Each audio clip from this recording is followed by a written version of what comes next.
Bana na Nzambe mbote na biso tozokoba mateya na biso ndenge tobandaki tozolobela na oyo etali caractère ya mukristo. Tolobaki ete caractère eza lolenge moto azali kosala pe azali koreagir souvent, habituellement. Bongo yango nde ezali élément remarquable oyo bayebeli ye na bato oyo bafandaka na ye. Bongo tango tozoloba caractère du chrétien elingi koloba ete ezala modèle na yo ya kosala to ya koreagir, il faut elanda ndakisa ya Yesu Kristo. Yango nde tolobaki ete Mokristo asolo yambo asala likambo mitunaka soki Yesu azalaka na esika na ngai alingaki asala nini, soki Yesu azalaka na esika na ngai alingaki a reagir ndenge nini. Po susi na ye ezali ete ata azali kolia ata azali kosala likambo nini Kristo azwa lokumu ndenge komami na Romain na 1 Corinthiens 10 verset 31. Le caractère du chrétien, tel est notre thème. Nous avons défini le caractère comme étant le mode habituel d'agir et de réagir d'un homme généralement connu de tous. Donc on sait que cet homme ici, devant telle situation, il réagit comme ça. Devant telle situation, il va agir comme ça. Devant tel défi, il va réagir comme ça. On le sait déjà. C'est ce qui est remarquable dans cet homme ou dans cette femme. Et lorsque nous parlons du caractère chrétien, cela nous renvoie au caractère de Christ. Nous devons agir et réagir comme agirait et réagirait Jésus à notre place.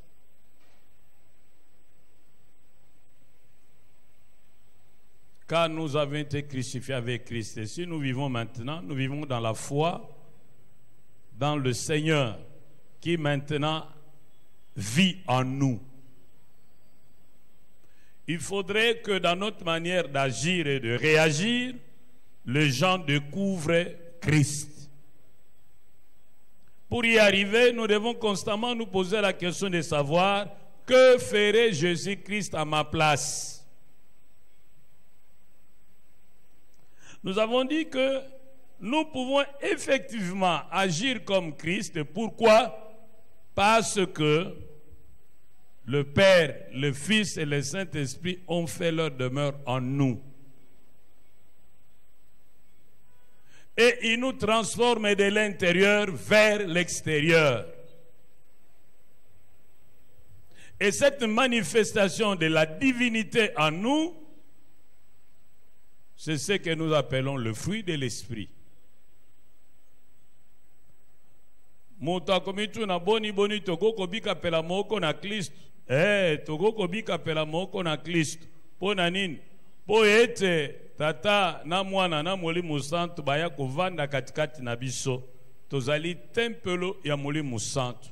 Bongo bango bavandi pe baza kosala na lolenge ete toyeba kokokana na Kristo.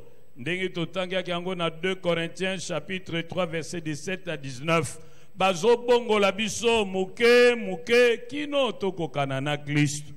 Yango nde pesi biso nzela koloba iyo tokoki pe kobika pela moko Kristo abikaki. Pona tina na yango tozana besoin te bakomela biso liste oyo ezoloba oyo eza makambo malamu salaka oyo eza makambo mabe kosala te oyo eza réaction malamu réagisaka boye oyo eza réaction mabe ko réagisaka boye te biso tozakaka na guide moko mutuna soki ezalaka Yesu na esika na ngai alingaki asala nini soki ezalaka yezu na esika na ngai alingaki areagir ndenge nini tango nyonso tokomeka kobika pela moko yezu alingaki kobika na esika na biso muke muke mbongwana ekomonana pe o babengi mbuma na molimo ekomonana polele katikati na biso pe tango mbuma ngo ekomonana bato bakotatola ya solo soki moto akomi kati na Kristo akomi moto na sika makambo akaleleki nye nyonso katikati ne ekomi makambo ya sika tozo yekola ebele na makambo elembo liboso tolobaki ifo ozala soko za mo Kristo ifo bolingwe mona na katikati na yo ozala mutu malamu pe bato nyonso batatola koza mutu malamu olingaka bato olingaka kobongana bato osungaka bato okabelaka bato olukaka bolamu na bato ifo eyebana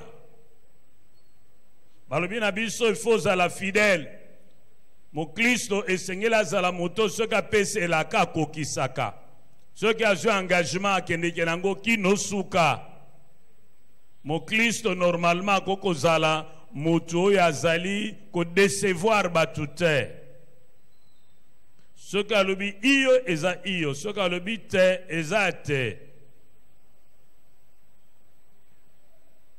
mo Kristo balobi na biso susu ete azali moto ayokelaka bato mawa azaka na motema makasi te alimbisaka na pete akomprenaka bato apesaka bato une seconde de chance azaka na susi ya kosala vengeance te ya alimbisaka na pete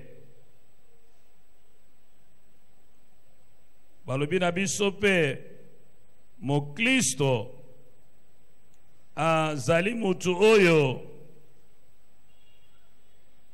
azali humble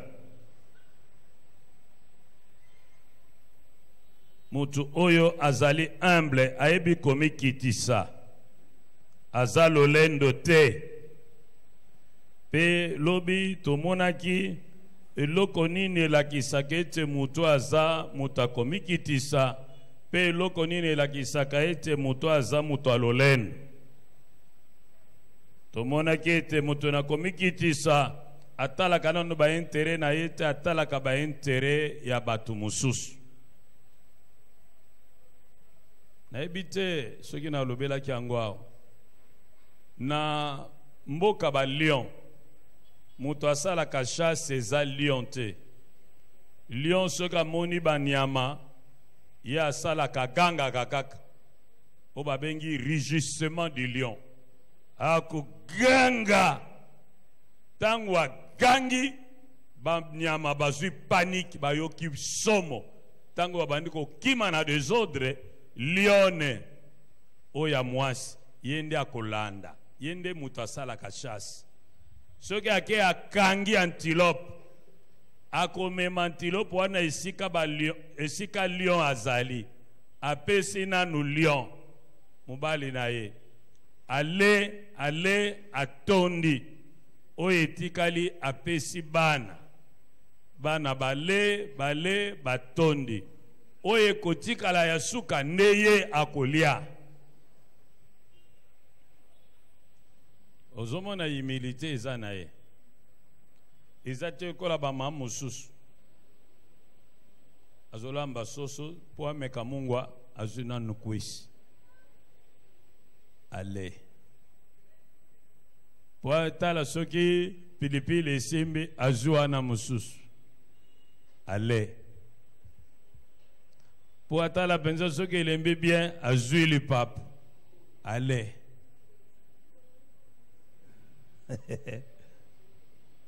après akabuli biloko tambolo beya kolia nga soki nalambi nazaka na petite ase aliaki nakomeka wana oh tolo malamu amen oh bozali awa bozali awa lelo tokoumela te nalingi tobanda mate na pokwa lelo oyo wana tosali eza révision 7e qualité oyo esengeli komona na epa na mokristo d'après Matthieu 5, versets 5 à 6, il faut zala débonnaire et homme de justice.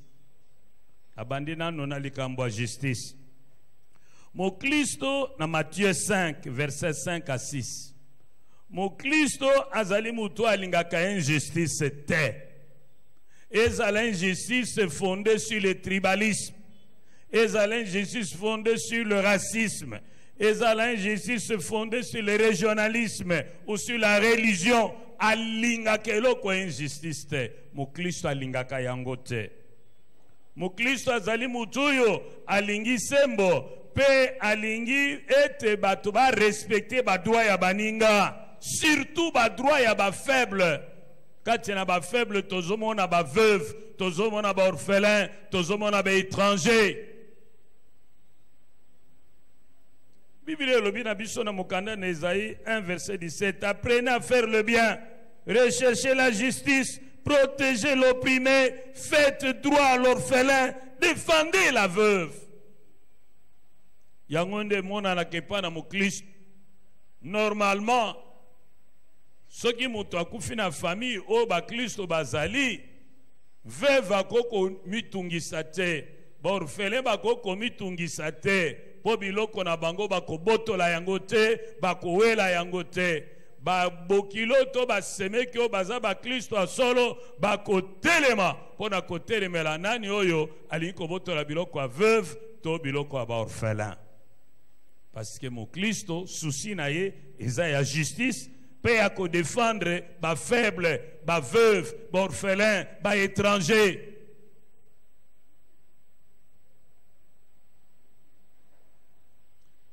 Yangonde na kangisa ki caractère ya justice na caractère ya débonnaire.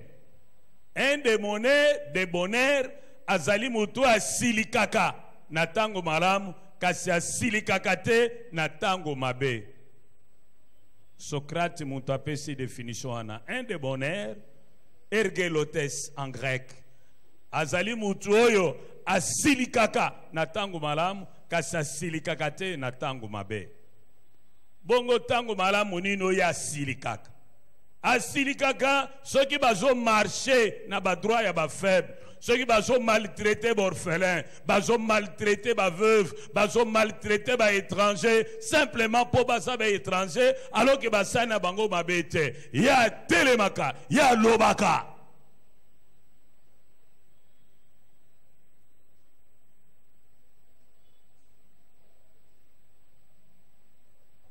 Mon Christ oyo alingi justice, aboyaka ba avantage indi, ba avantage oyo ba fruit ya injustice. A dénoncer la injustice, a dénoncer la violation des droits de l'homme, a zipaka mabete.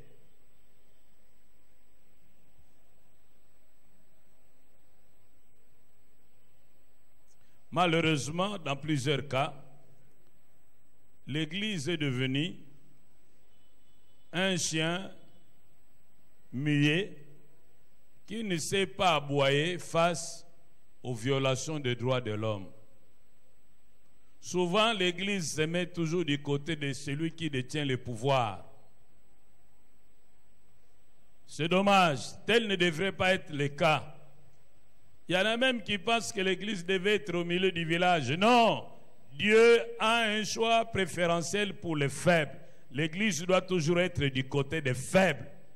L'Église doit toujours être du côté des laissés pour compte. L'Église doit toujours être du côté de ceux dont les droits sont foulés aux pieds. L'Église doit toujours être du côté de ceux dont la dignité est piétinée. L'Église doit être la voix des sans-voix. Elle doit être armée d'un courage prophétique pour dénoncer les injustices. D'où qu'elles viennent, de faibles ou de forts. Alors, yo koko lobate oza mwana nzambe mais ozo soutenir injustice pour ils ont profité yo. C'est anormal. Il faut loba. Loba na ndeko na yo oza injuste. Loba na ye. Très important. Il faut yo oza la défenseur ya justice.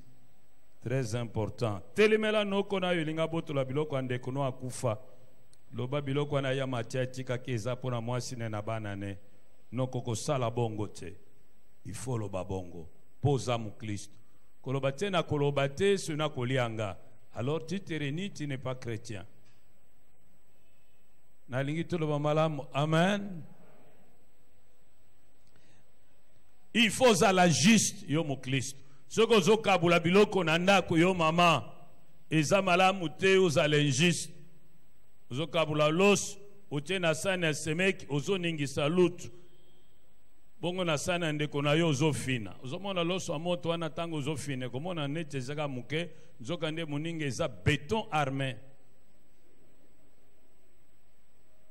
otie awa lutu misatu tia pe koto lutu misatu eza malamu te otela ndeko na yo kwisi bongo tela semeki no lipapu loba ye moko aloba no ka sepelaka na lipapu mais soki aloba no bongo te eza bien te il faut ça la juste baparents bozala juste baparents chrétiens soyez juste dans la manière de traiter vos enfants hein eza te bamosusu bosombelaka bango bilamba sika bongo baleki bazwaka batombola ya bayaye na bango lisumu nini basala kozala baleki soki bosombelaka bayaye biloko asika bango mpe sombela bango biloko asika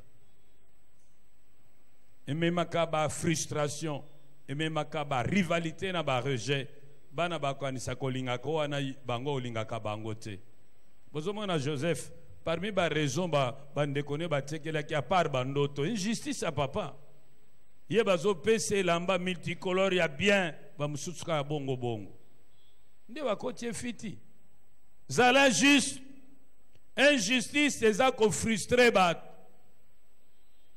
eza malamu te bana mususu bakena utanga na libanda bana mususu batanga pourquoi ou bien bango nyonso batanga ou bien bango nyonso bakena faut pas sa raison faut totika injustice eza malamu te soki Mathilde aye retard bokoloba kaka Mathilde yebaka pe tango akozonga kasoki André azongi retard yo toi yo zo bano kote na mulunga bakoloya ale bano kobeta c'est injuste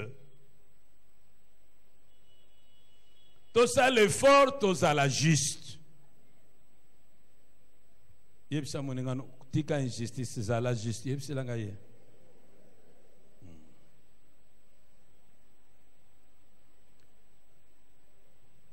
pesa mutu eloko azo mérité ata elongene sepelisaka yo te oza chef okomi na tango ya cotation côté mutu kota l'école te zala juste est-ce qu'asalaka malamu oui est-ce qu'aza ponctuel oui est-ce qu'aza poli oui est-ce qu'azo mérité promotion oui ça te oluka injustice esika yango esengeli te zala juste kopesa mwasi wana kote ya mabe te po aboya yo makango zala juste pesa mutu ye abongi nango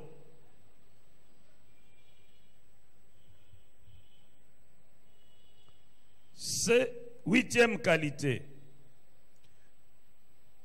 balobi na biso na Romains 5 verset 4 à 5 Romains 5 verset 4 à 5 il faut mon Christ azala persévérant devant l'épreuve, il faut azala persévérant. Azala te mutuyo qui décroche vite, qui décroche facilement. Non, non. Pour Christ, il faut azala persévérant. Azala mutuyo kende que jusqu'au bout. Il n'est pas pour les œuvres inachevées. Lorsqu'il commence, il achève. Le chrétien, c'est celui qui résiste devant l'épreuve. Mu par l'espérance, il croit à un nouveau possible. Mu par l'espérance, il croit à un nouveau possible.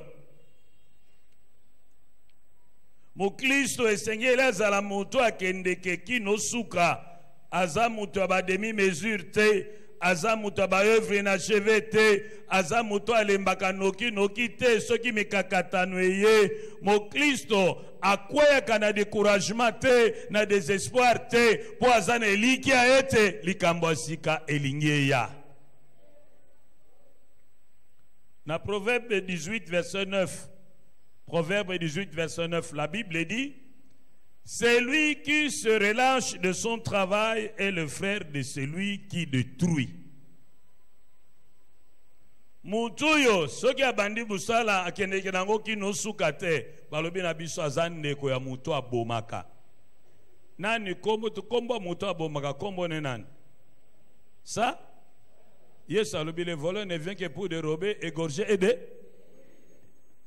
Donc, soki yo, oza mutuyo, ozaka n'habitude, ya kosuka na nzela, ya ba œuvre inachevée. D'après texte totangi na Proverbe 18 verset 9, ozande koya Satana. Wali pasa na ye. Muklisto soka bandi likamba memango kino suka. Et pas na muklisto aza invincible devant l'échec. Parce qu'il croit que l'échec est provisoire. Il est résilient. Le chrétien est résilient. C'est quelqu'un qui sait rebondir quand il tombe.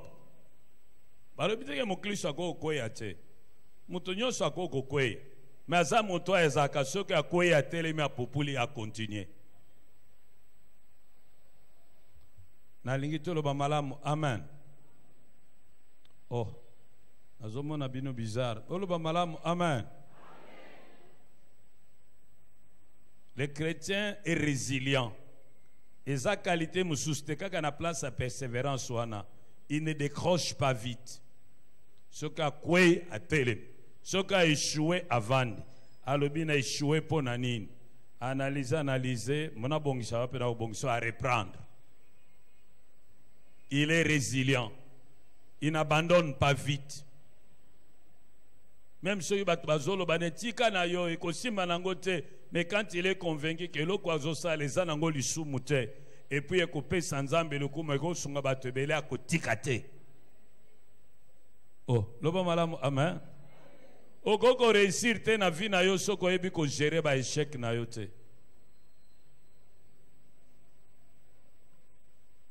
Il faut que tu apprennes à prendre des risques. Tu ne peux pas rester dans un nid douillet là. Et puis tu attends que tu réussisses. Sinon, il faut savoir sortir du lit et aller chercher. Batu nyonso ba réussir na vie na bango ezate bato tango ba bandi ba keneka bazwaka ba échouaka te ba koki pe ko échouer. Oko kene pe na diba yo somi beloko yo sali fausse affaire marché za kobeba. Ce n'est pas pour autant kotika. Il faut vendre réunir sous ba moyali. Kende lisusu.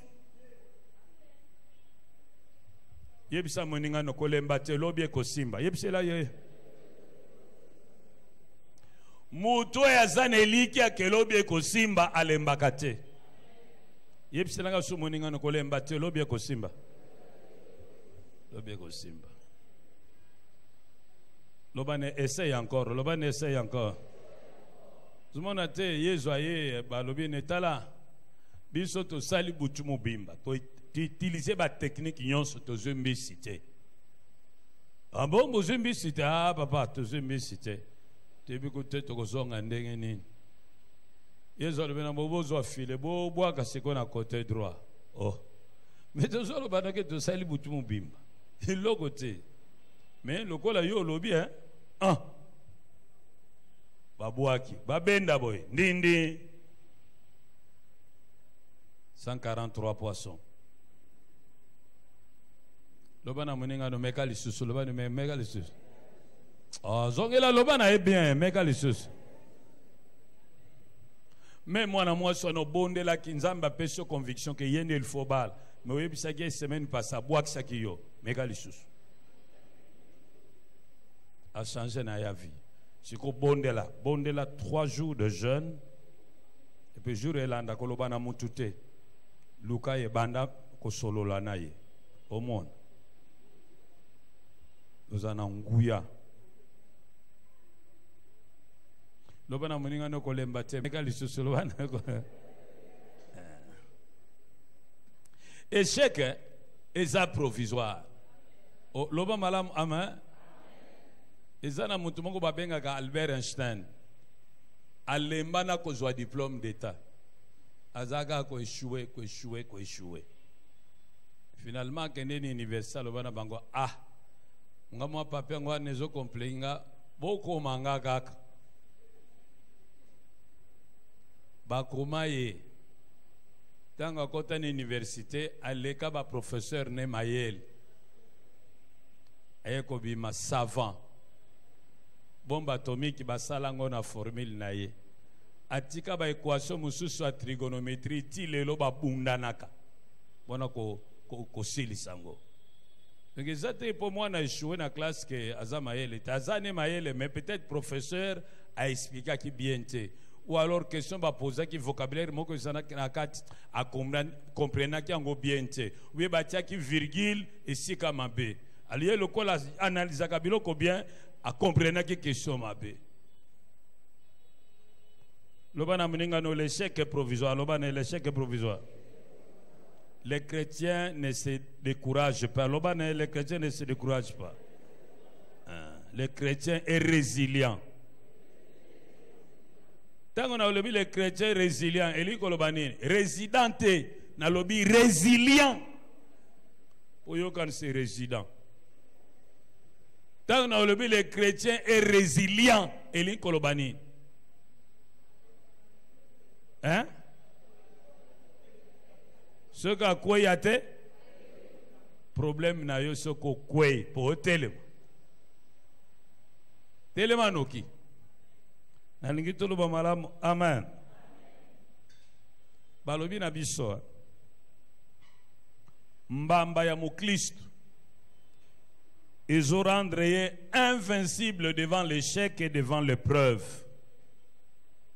Rien ne peut le vaincre, même pas l'épreuve, même pas l'échec. Il est invincible par l'échec et par l'épreuve. Yango nde apôtre Paul alobi yango na lolenge moko kitoko ya bato na mayele. Alobi yango na mukanda Romains 8 verset 35 à 39. Qui nous séparera de l'amour de Christ? Sera-ce la tribulation ou l'angoisse, ou la persécution ou la faim, ou la nudité ou les périls ou l'épée? Selon qu'il est écrit, c'est à cause de toi qu'on nous met à mort tous les jours, qu'on nous regarde comme des brebis destinées à la boucherie. Mais dans toutes ces choses, nous sommes plus que vainqueurs par celui qui nous a aimés. Car j'ai l'assurance que ni la mort, ni la vie, ni les anges, ni les dominations, ni les choses présentes, ni les choses à venir, ni les puissances, ni la hauteur, ni la profondeur, ni aucune autre créature ne pourra nous séparer de l'amour de Dieu manifesté en Jésus-Christ, notre Seigneur. Tolobi, amen. 9e qualité à mon Christ. Mon Christ azalaka courageux. Mon Christ azalaka courageux. Na mukanda ya Jean chapitre 16 verset 33. Jean, évangile à Jean chapitre 16. Nzela ya tukumisatu na misatu. Yesu alobi na bayekoli na ye. Je vous ai dit ces choses afin que vous ayez la paix en moi. Vous aurez des tribulations dans le monde, mais prenez courage. Je vaincu le monde. Mon Christ azalaka courageux. Abangaka bangaka te. Alengaka lengaka te, même devant le danger. Azana courage à koloba oui, ce qui est sengela loba oui. Azana courage à koloba non, ce qui est sengela loba non, pe aza ferme. Nakopesa ndakisa ya apôtre Pierre na baninga na ye. Babikisi moto na koka bongo batu batelemeli bango na ndenge basalaki miracle wana. Bakangi bango pe balobi na bango bote ya susu na kombo ya Yesu te, botanga su kombo wana te, topekisi bino. Bokomona yango na Actes des Apôtres chapitre 4 verset 15 à 21. Mais yoka réponse ya Pierre. Ake mupanzi te, alobi na sa motema te, alobi yango polele, bopo na bino moko, eloko nini eleki malamu, toto sabino toto sanzam. Quel courage! Nalingi tuloba malamu, amen. Tala, kobomba manasima ya politeste. Mukristo. Soki balobi na yo, tika Yesu, yaka to sambela bikekoy, toko commission directeur, lobana directeur polele, monsieur le directeur, avec tout le respect que je te dois, yokangai malamu, ngana za mukristo. Nzela wana na kutika la kokota kuna mukolo moko te, soki na kutika la wana tika liao. Oh, loba malamu, amen. Kolobatio tika nasala pour lui faire plaisir, oh mukristo te. Galates 1 verset 10 c'est l'obi. Si nous cherchons à plaire aux hommes, nous ne serons pas serviteurs de Christ. Et puis ce qu'on l'obi déjà te et tigalakate.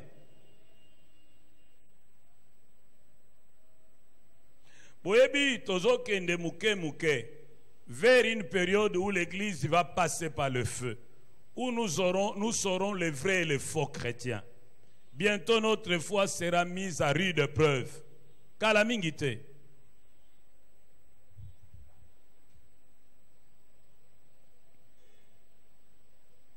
Le nazako tanga bazopesa histoire ya coronavirus. D'après professeur Courtian, aza français. Alobi virus wana batu ba fabriqué yango eza ba scientifique français.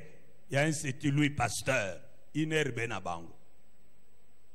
Parce que tozoba Louis Pasteur tozoye bate bango batu bayaka na eloko inerbe. Ba fabriqué yango na France.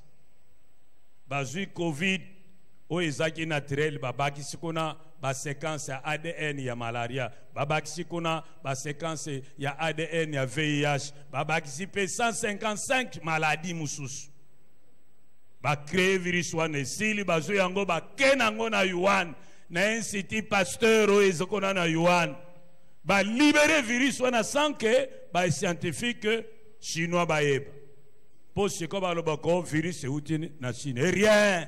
Il y a même des documents où il y a des déposés pour reconnaître que bango va inventer le coin. Si le projet na bango ezani, projet na bango ba Illuminati na ba franc-maçon, projet na bango ezali va déclarer pandémie. Même temps on va déclarer pandémie. Et ça pandémie parce qu'il y a moins de 0,05% de morts. Et quand vous avez la pandémie, c'est fabriqué de toutes pièces. Objectif na bango, batiaga batu vaccin. Alors il faut que déclarer que la pandémie, à l'état que bondimi eza pandémie, allez babandi ko coffrer biso confinement, basali test, biso betondimi lokola ba meme, balbia donc bazana bango prêt à kotosa, albaleki na deuxième étape, couvre-feu, tondimi bana bango ba meme, toko continuer sikoyo bakozwa tonga. Mais sikoyo ba pharmacie bazosa la nani vaccin wana balobi na bango. Ata soki ezana befe tokolande la binote oza dégagé de toute responsabilité pénale. Est-ce que zalaka anakati batie ba nano particule oyo eza lokola ba programme ba télécharger na nzoto ya mutu yango nde kozala possibilité na ba téléphone oyo na ba pylone 5G koya ya koyeba ko contrôler koyeba sikozali. Albazo kende muke après bakoloba mbongo yo ezopesa bato malade bakolongolango toko magana mbongo électronique lokolo topesa kana M-Pesa siko pozwa yango il faut zwa code avant ba beso code il faut ba vérifier soko zwa ka vaccin après kokoma carte ya santé carte ya santé wana eza passeport covid, passeport ya covid. Ndenge tozala kotambola na carte ya vaccination ya jaune. Siko wana okozwa ya munyatu te, okoleka liboso na machine. Soki ba nanoparticule eza na yo, machine ekolakisa vert. Soki ozwa vaccin te, ozala ba nanoparticule te, ekolakisa rouge. Okokota te, bakoloba na yo, okokota te amwe kondima vaccin. Ekokoma ndenge moko na babanki. Balobi, na uti kotanga Bible etalobi, même na ba église, okokota na église te, soki wana ngote. Okota na hôpital te, soki wana ngote. Ozomana makambo Apocalypse 13. Mutu te akoteka, mutu te akosomba, soki aza na marque de la bête te. Ezuya.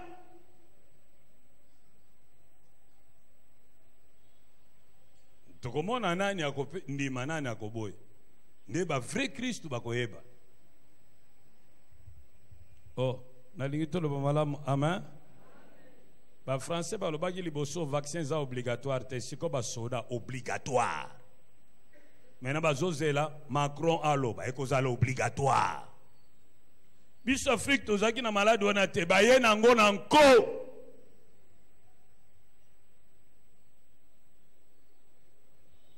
Alors il faut mon Christ soit la capable na boy na boyang. Osoba kango bakangi yo kende kufa kota na bokonzi na nzambe. Na lingi toloba malamu amen. Souvent bato bazaka prêt ko kufa pona kondima na bango bazara. Nous sommes prêts à vivre pour Christ mais pas prêts à mourir pour lui. Mais Yesu alobi oya ko renier ngai na miso na bato ngai pe na ko wanga na ye na miso papa na ngai. Vaccin moko ba vérifier en côté bazo pesa batu bi pese la ba lobi bien soki yo moi chose vaccin na comme stérile yo mobali soko zo yango pe komi être humain génétiquement modifié ba bandaka nanu ko modifier ba masango ba biloko kilikili sika ba komi sika ba modifier mutu ozomon. Alors bazo pesa ba mbongo na ba konzi na mikili. Po ba konzi na mikili wana ba permettre ba vacciner ba peuple na bango. Ici gani biso ba yekusi biso ba lobi vaccin ba tiaka yo mwa microbe. O soki ozo pesa vaccin tuberculose ba tia yo mwa ndama microbe ya tuberculose la. Tango organisme na komona ke ennemi akomi a produire armée ko bundisa microbe wana.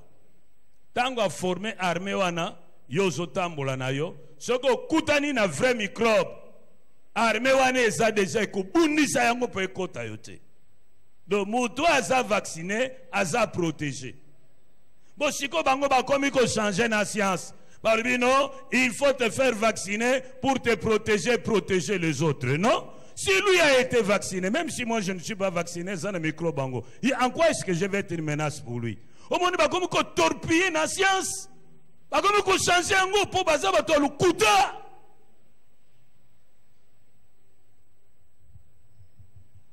Soki mwana basali vaccin ya polio.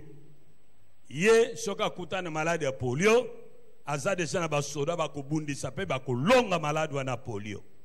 Mais mwana ba pesa vaccin ya polio te. Soki akutani na polio ekobeta ye akoma koka. Si yo lobio non, yo il faut un vaccin pour protéger nga Dieu. Yo zwa na yo soko lingi. Nga soki na kokufa. Mais vaccin na boy. Oh non, soko boy yo zo exposé biso na risque. Ah donc vaccin ngo zo batela nango te. Alors rezo eloko mususu. Soki vaccin ngo zo batela te. Pourquoi vous zo pesa ngo bato? C'est ça la question. Pour bango bango bazolo ba vaccin ngo ezo batela te baza sûreté mais bozo akaka izala kwapi pape sabana na bango na bande kuna bango biso to boy na biso atukanga na boy tolo madame amen soki mwana mwasi azwi yango et modifier ADN na depuis basalaka ba vaccin, c'est la première fois basali vaccin oyo ils ont modifié ADN ya mutu ezalaka te. Alors yo mwasi soko zwi yango yo elenge ADN na yo bakolobane ko produisaka susu placenta te. Donc comme kaka mwasi mobali le stérilisé. C'est la première fois depuis basalaka ba vaccin, c'est la première fois basali vaccin ils ont modifié ADN ya mutu. Et puis balobi c'est d'une manière irréversible. Alors yo ke non ndimaka ka o ndete. So bango ba yena ngo ba tu baba sina bango na bana bango. Oh, tolobi malam amen. Donc il faut tozala na courage ya koboya. Courage ya koboya tisuka. Osoki mwana onazo vaccin ta kende école te vandise na ndako. Toyokani ba frère ba yo tang c'est IOE ne na suba. École na ndako. C'est pourquoi ndeko na biso basala pédagogie ba inventer ba nouvelle méthode ya côté ya bana. Comme ça moi télévision chrétienne moko ezalaka azana ba air bana bazolanda ba cours ba kende sono ba école ya l'état te. Ça va venir. Moi, je suis en classe sans ton consentement, je vais tout bien yango.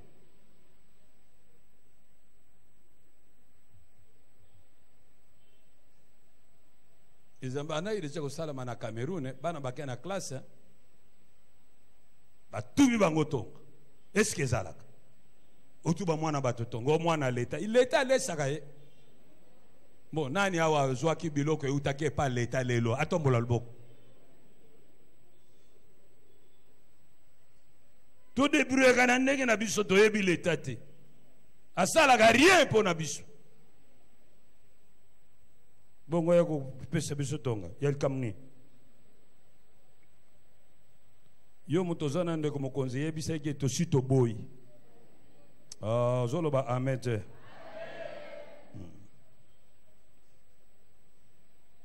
Muto aza mo Kristo aza craintif te. Muto aza mo Kristo aza na courage a koloba oui pe atika li ferme. Aza pe na courage a koloba non pe atika li ferme.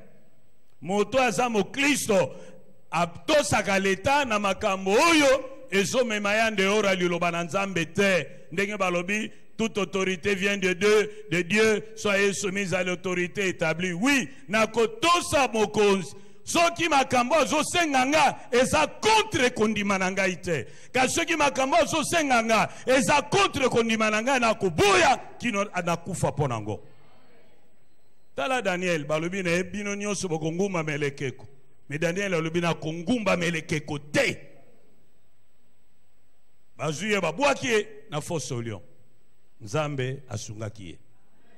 Abendego Meshaki ndenge moko balobi tokongumba mela yo te salo yo lingi toyebi ke nzamba ko bikisa biso mais même soki nzamba boyi na ye rien to se tolobi rien boka bango na follow na moto.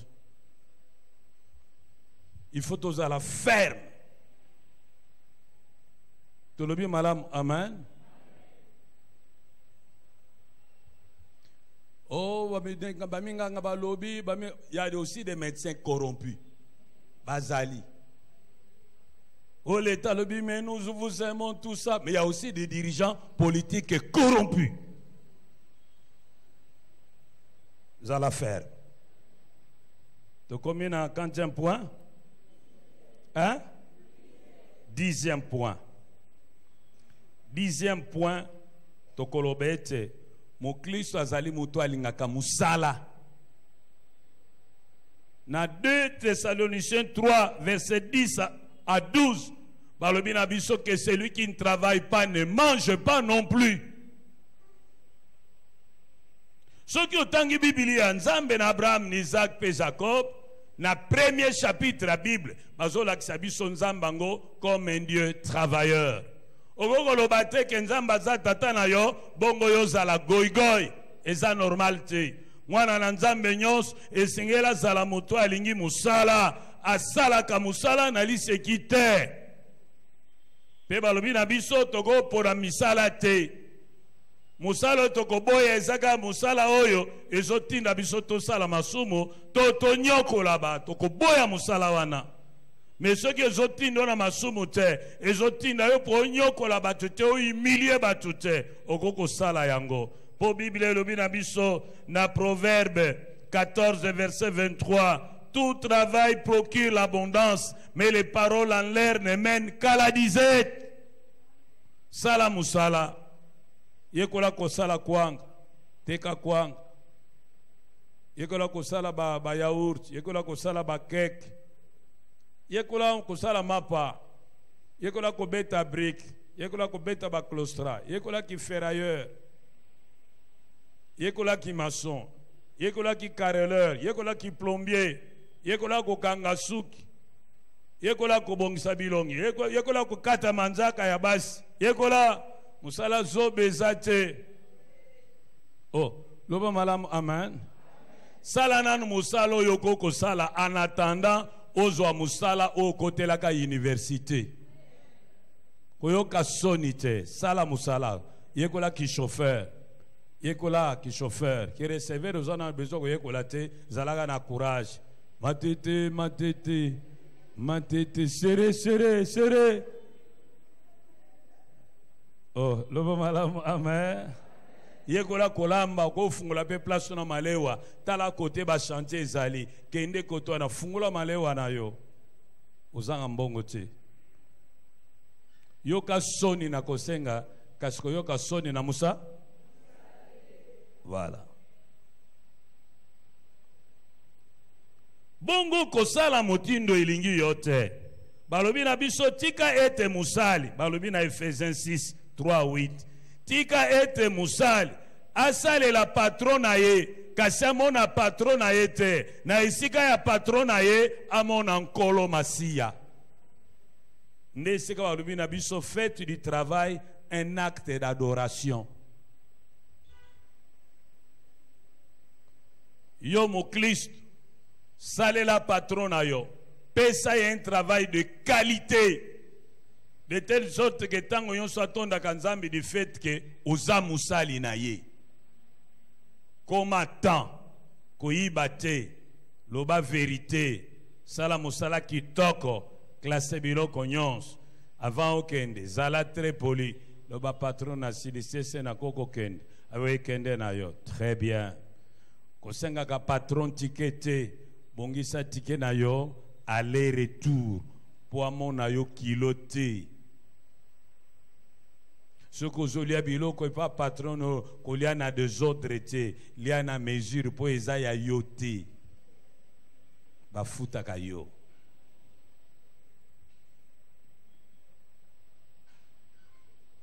na lingi tolo ba malamu amen atambule noki lata salopette lata baboti na yo kende musala koma temps patron komona basali mususu ba ete meyo ozali Isidore ozali oui patron asina komi patron sala musala na yo osili zonga calme tango ko diminer nombre ba travers ko banda na ba mususu yo akotika yo nan po modèle na yo ko zo yo wapi jour pa ko lobane ke patron alingi na longwa na zo esika mususu akobondela yo kuna ba proposer kombe na ko bakisela yo metika lao po na linko bungisa yo te. Donc, sale la patron ayo, le kolozo sale la mutute ka senesika na mon anani yesuma. Yangone to lobi fait de ton travail un acte d'adoration. Malheureusement, ba Christ mingi bazaka ba mauvais travailleur. Aux yeux frères en Christ, on dirait au memelisum. Aouya retard, arobima avant. Toyokana ki musala ti 16h akolobano patron ngana utika la 16h toi na séminaire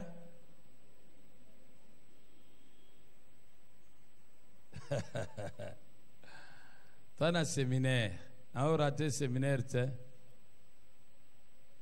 Oyokate même Bible alobi cherchez d'abord le royaume de Dieu. Ngala na besoin nzembo na tongana na besoin musala no.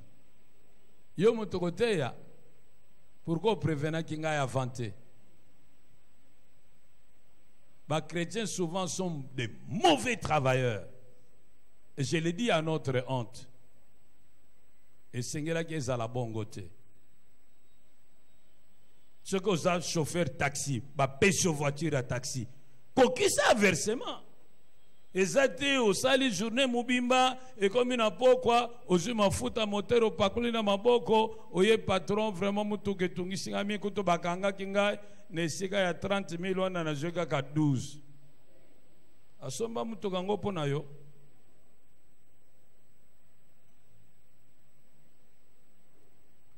Yebsa muninga no sala musala comme acte d'adoration. Yebsa langa ye. Na modèle yo sala ke ici ko sala. Est-ce que patron ne soka linga voyager ako ko recommander yo et pas mutu mususu. Il faut tous à la recommandable. Il faut tous à la fidèle et capable. Tu combien à 40e point? Hein? 11e point. Awa na lingina lobela pona likambo etali ba sentiment. Mon Christo d'après Galates 5 22 kuna na lingina lobela la dimension émotionnelle. Mon Christo esengela zala moto azana esengo. Mon Christo esengela zala moto azana kimia. Mokristo esengela zala moto atomboka kate azadu aza violente azadu aibi ko maîtriser ba émotion na ye azana tempérance ana maîtrise de soi. Donc il a une vie affective équilibrée. Yango ne nazolo bana po wana aza mutu na esengo soko za pembeni na ye aza mutu na esengo. Azamuto akomilela lela te. Azamuto te tango kutani na ye kaka ebisa ko ba problème na ye. Muto moko alobaki ya nango litomba te olobaka ba problème no na batu nyonso. Parce que 90% batu bazoyo kayo baza na besoin ya koyoka yango te. 10% baza na esengo ke ozala na ba problème wana. Et puis, ceux qui ont tango yo so komilela. Patu babando ko éviter yo. Oh, bongo yeka komilela. Mais bisto zana problème te. Bo tango zako loba ponga na salani. Ya on est tango so motatune comment ça va. Lobana ça va bien. Pour ta lobi ça ne va pas, ça zana makoka ko résoudre le problème non.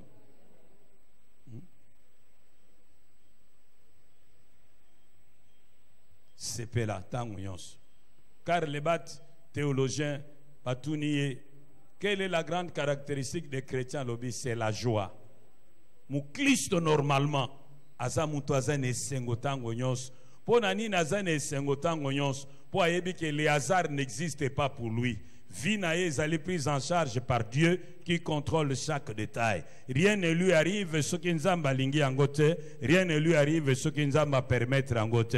C'est pourquoi zana kobanga te, azamutune sengotango nyos. Ayebi to nzamba bungisa pona ye, batubalinga te ekoko kisama.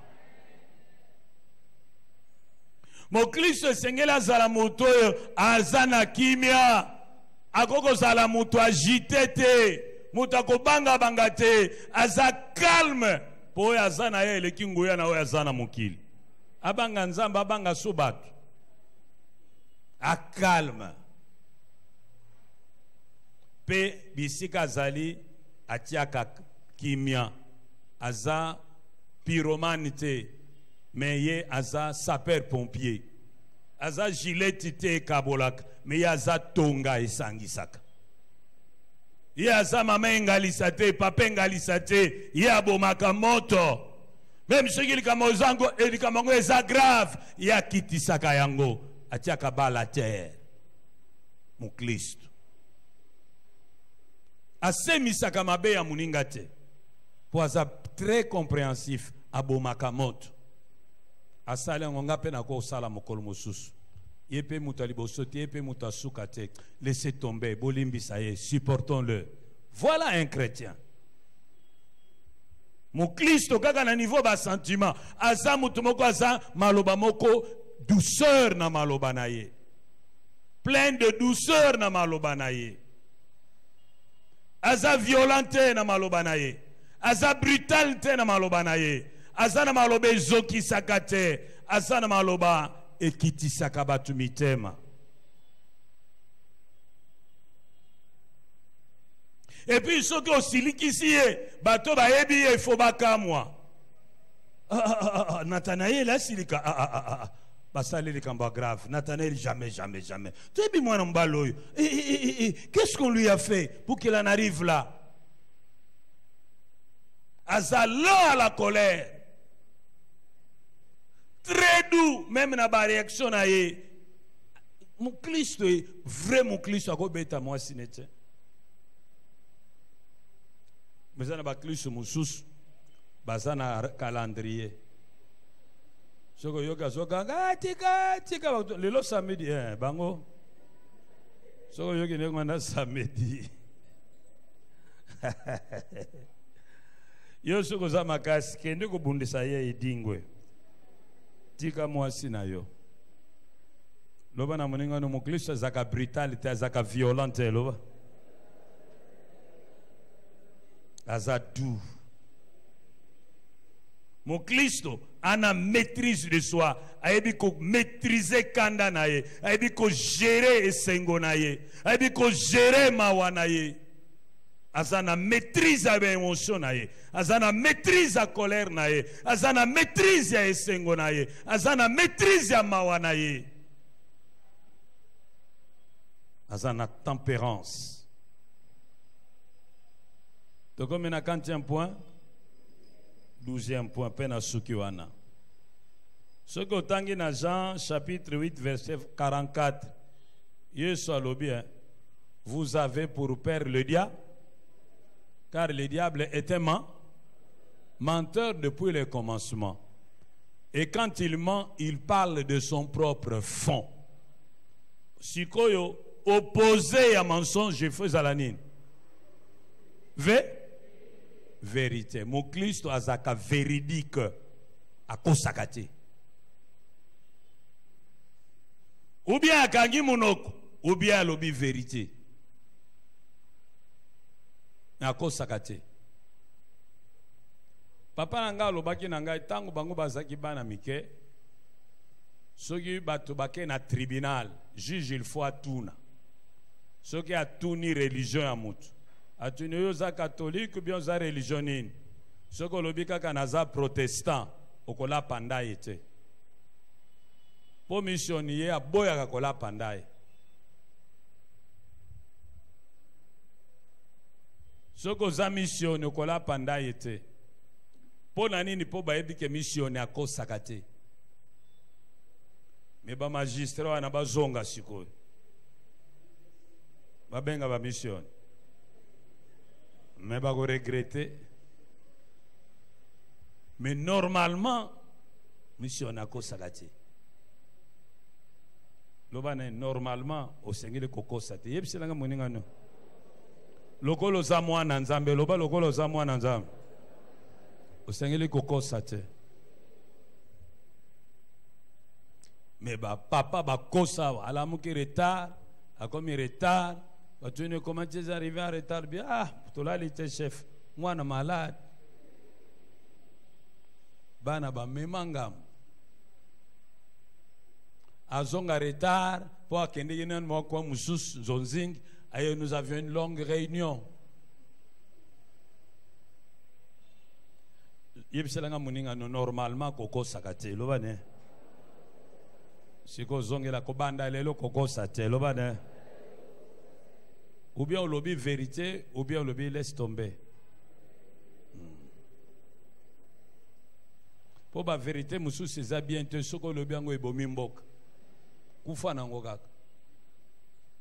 Mais ce qu'il faut loba kaka ve. Tu n'es pas obligé de toujours parler. Yesu e moko tango bakangi ba. Monite ya boy ne ko répondre. Balobi comme une brebis qu'on mène à la boucherie par ceux qui l'attendent. Il n'a pas ouvert la bouche. Pourquoi yo lingaga koloba? Kako se défendre. Ba fundo na likam. Oyebi angote. Pourquoi vous ne se défendre? Loba na bango boka nso bolingi. Moi je n'ai rien à dire parce qu'il faut na loba je vais me défendre. Boka nsa ne mi do bolingi. Na lingi to loba malam amen. Yebisa so muninga no ko banda lelo ko kosa te de bisela. C'est pourquoi, dans Ephésiens 4, verset 25, c'est pourquoi renonçons au mensonge, que chacun parle à son frère selon la vérité, car nous sommes les uns les autres membres d'un seul corps. Puis, dans Ephésiens 4, verset 15, dites la vérité avec amour. Sikawa telema.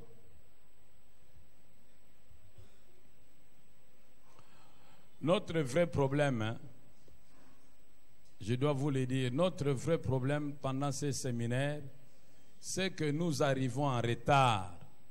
On ne peut pas commencer l'enseignement à temps. Et comme on commence en retard, on est obligé d'aller un peu plus vite, ce qui n'est pas tout à fait intéressant.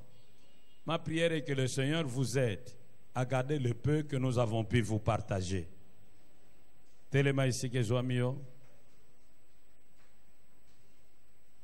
Nazo zelayo.